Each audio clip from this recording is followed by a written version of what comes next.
Star Wars 7x7, episode 2129. Holy crow!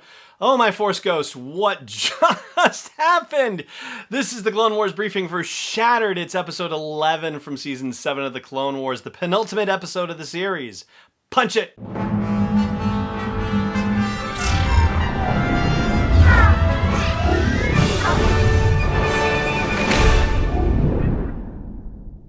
Hey Rebel Rouser, I'm Alan Voivod and this is Star Wars 7x7, your daily dose of Star Wars joy, and thank you so much for joining me for it. Before we get into Shattered and our Clone Wars briefing, I do want to flag something that was flagged for me, actually, related to our episode on what's coming out in May. This was our episode on April 30th, and Brick Something, and yes, that's actually the person's username on YouTube, pointed out in relation to the comic situation that Marvel is not releasing digital copies of their comics because they're actually trying to do something good. They're trying to preserve the comic book shops by not undermining them and releasing the digital when they can't open and release the physical copies of things. And what a wonderful thing that is that Marvel is doing to try and protect these independent sellers. And so that's a very cool thing. As Brick Something pointed out, that wasn't necessarily in the purview of what I was telling you about in terms of what was coming out in the month of May, but it's certainly an important point to make. So this is not exactly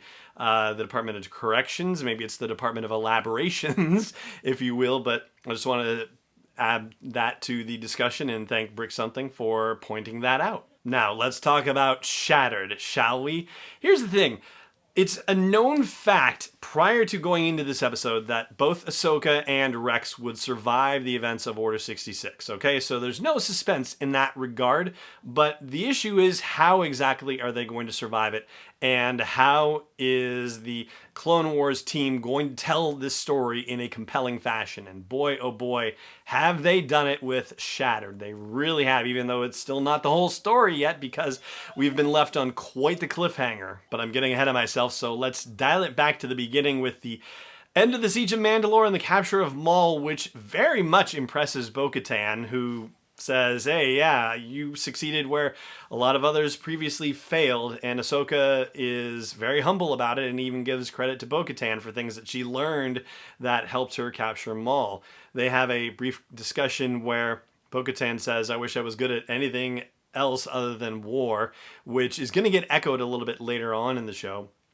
But Rex arrives and says, hey, I've got the council ready to talk to you, and General Skywalker was actually part of the meeting when I left. So she goes in, and as she arrives, or at least just before she arrives, we have a scene inside where holograms of various Jedi, including Yoda and Mace Windu and Ki-Adi-Mundi and Aayla Secura, are talking about stuff that happens in Revenge of the Sith, particularly that the dark side is coalescing around the Chancellor and that they are going to have to potentially take over the Senate to ensure a peaceful transition, like this stuff from Revenge of the Sith. And they manage to cut off the conversation before Ahsoka comes in. Ahsoka says, I was just doing my job as a citizen, and Yoda says, not as a Jedi, like kind of opens the door, and she says, no, not yet, which is a really interesting answer, not yet. It kind of implies that there's a possibility she would consider rejoining the Jedi Order, and, knowing that Grievous is potentially about to be captured, the war could potentially be over very soon. So this, gives her a different outlook on things potentially. But when she says, oh my gosh, that means the war could be over, and Mace says that depends on the Chancellor, which he probably shouldn't have opened his mouth about. But Ahsoka says, oh, what does that mean? And Mace says, well, as a citizen, we can't tell you. So he throws that citizen word right back in Ahsoka's face, which, I kind of expect better from Mace Windu in that regard. But hey, I guess that's what happens. And Ahsoka actually takes it very well, but waits for an additional word with Yoda. And he says, more have you to say? Which, of course, echoes what happened with Qui-Gon in the Jedi Council chambers way back in The Phantom Menace. But ultimately, she doesn't say anything about what Maul had told her about the plot to get Anakin Skywalker to turn to the dark side of the Force, that was, the big prize that his master Sidious was after. And Rex says, you didn't tell him about that. And she says, yeah, I know. And so we're left to consider why she might not have said anything. And then we kick back outside, and the Mandalorians have rolled up Maul in some giant container that looks similar to, a block of carbonite, but he is in some sort of electrostasis field or something inside the thing. And Ahsoka says, yeah, I thought those things were outlawed. And Bo-Katan says, yeah, my sister outlawed them. This is the last one.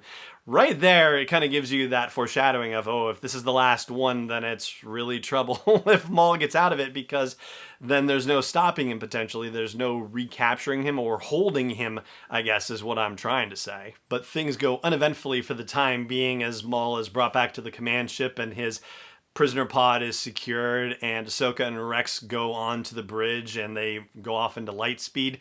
This would be a good time to mention the music of Kevin Kiner. It has been so different from the rest of the Clone Wars. It's been more Vangelis Blade Runner kind of music than it has the standard Clone Wars stuff. It's been really a very cool switch. I've enjoyed the heck out of it. So just wanted to mention that. I've been meaning to say something about it for the last couple of briefings, but yeah, here you go. And then Ahsoka and Rex have a brief conversation before everything goes down, and this echoes something that Bo-Katan said, but also echoes something that Mace Windu said once upon a time.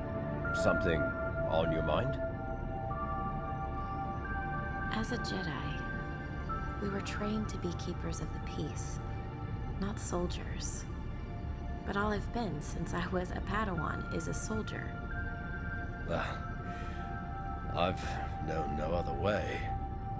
It gives us clones all a mixed feeling about the war. Many people wish it never happened. But without it, we clones wouldn't exist.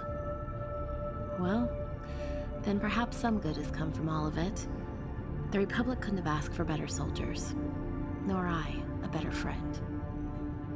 And that's when things go haywire. Ahsoka is actually staring out into the void of hyperspace and seems to hear the voices, or at least sense something happening in the Force. It's the scene where Mace Windu is saying he's got to kill Sidious, and Anakin says, no, don't kill him, and, unlimited power, and what have I done, and that stuff. Meanwhile, Sidious gives the order to Rex, and Rex is overcome. But before he can start firing at Ahsoka, he is able to say something that I missed it the first time that I watched this, but when I flipped on the subtitles, it's find him, find fives, find him. And then he starts shooting, as do all the other clones, and she manages to escape in a very action-packed and dramatic scene. At that point, Rex gives the order to find and kill Ahsoka, and also to execute Maul. But before clone troopers can do that, Ahsoka shows up and frees Maul herself. And Maul is like, oh, now I know what happened. After Ahsoka tells him what happened on the ship, he understands his master's grand design right now, much to the horror of Ahsoka. And he says, all right, well, follow my lead and we'll get out of here. And Ahsoka says, no, I need you to be a distraction. Go cause some chaos so I can get out of here, which is good fun. And so now we have Maul on the loose, and he rips through clone troopers horribly. Like, it's bad. So he's on the loose on the ship, and he has been trapped in one area, but supposedly being redirected into another location, and that's where we leave things with Maul for this part of the story. Gosh, so much happens in this episode. It's crazy. Ahsoka manages to go to an astromech droid bay and activates R7, and Quizmaster Joe is like, is that the one that betrayed them once upon a time, which I think was a downfall of a droid or something like that? I don't know. And also Quizmaster Joe wanted me to tell you that he thought it was odd that the clone troopers let Gar Saxon keep his jetpack at the very beginning of the episode. So there you go, Quizmaster Joe. And I agree, actually. Hopefully they deactivated the thing. But anyway, there's also a droid in there who Ahsoka calls Cheap, and this droid certainly seems very similar to Chopper from Star Wars Rebels. The coloring is kind of similar, but the astromech dome head is different. It's a rounded dome head as opposed to Chopper's particular type, but it has the little floaty hat thing, and he waves an arm around like Chopper does. So yeah, that was kind of interesting. But back to R7, Ahsoka gets R7 to plug into the central computer and pull up information on Fives. Here's the information from that first story arc in Clone Wars Season 6 about the inhibitor chip, and there's a sealed file from Rex, but apparently it takes Anakin's code to open it, and Rex says, I don't know if this is going to go anywhere, but I gotta at least do it for Fives, or if this is even real, but I think there's a possibility that there's a purpose to the inhibitor chips that we don't know about. And so hearing this, Ahsoka, this is the first time she's hearing anything about inhibitor chips and the possibility that it has something to do with what happened with Order 66, putting that together with what Maul told her in the prison cell. So she hatches a plan to trap Rex and use the droids to stun him and get him to a medical bay where she can try and find this inhibitor chip in his head. And they're able to find it, but only when Ahsoka is able to put her hands on Rex's head as he's knocked out and start chanting, "I am one with the Force and the Force is with me," which both of my boys exclaimed, "Cheered him way!" from Rogue One, obviously, when she started doing that. And it's a wonderful moment when she's meditating on that and, with her hands on his head, and he starts chanting it in his sleep, in his unconsciousness, and that's when the inhibitor chip shows up on screen in the medical bay. Meanwhile, the rest of the clones have found her and they're trying to break in the door. Another one of the droids has been assigned to get the door closed as soon as the clones pop it open. And it looks like once the door's open, the clones are going to overwhelm Ahsoka. One of her lightsabers gets shot out of her hand even, but at the very last second, Rex's surgery is done, and very quickly. And he pops up and is able to shoot the clones that are trying to make their way through the door, the last of them, and Gigi, the other droid, is able to get it shut again. And Rex and Ahsoka are reunited in a very meaningful way, but Rex tells her the bad news that the entire Grand Army of the Republic is going to be hunting down all the Jedi Knights. And at that, the clone troopers start to go after the door one more time, and that's the cliffhanger they leave us on. So we have Rex and Ahsoka trapped in the medical bay. Who knows if there's a way out? There's got to be a ventilation shaft somewhere, right? So they have to escape. And are they going to capture Maul for everyone in the process as well? I wonder how that's going to happen.